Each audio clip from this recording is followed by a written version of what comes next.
گو چند؟ گو؟ اون همینه گو بگو چند پول؟ ها چند 1000 سوم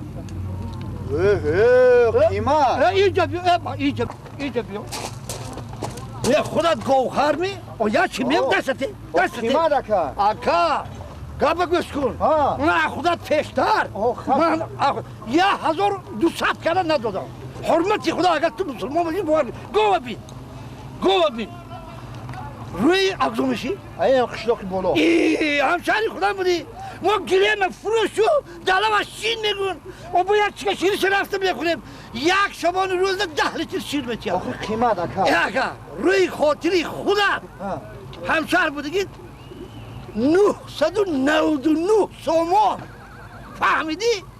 برکه بیایی دو تا میزای یک سال دو تا آخه اکا شاخی گو چکست برای همین شاخش یک 999 سومان کردم برای همین شاخش برای همین 999 سومان کردم فهمیدی؟ مالا سب گش کن حالا باید گل بابا آخه میبیم اولی اکا اولی از اکا تو گوشیناس هم نبودی جورا انا گو نگاه کن رفتی یک پیش یک گوی کلکت بگشتی گو ببین گو میگردی بچه آخی چند پول اکا تو پولشه چیکار میکنی؟ اول بفهم که چند لیتر شیر میتیادی یک برو که اینا 40 لیتر شیر میتیاد 40 لیتر ای بچه 40 لیتر؟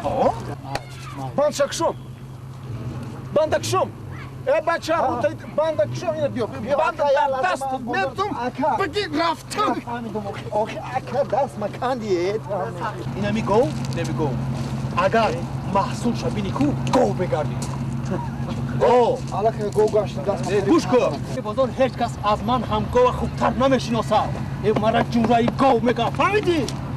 جورایی گو ارزونتر بود گوه 3000 سومی گوش ایست اکا ایست تو چی گرشی؟ اکا این گوخر هم نبوده اکدام بوز گوخر پروموده چه بوز؟ که دیگه هم بزنید ایست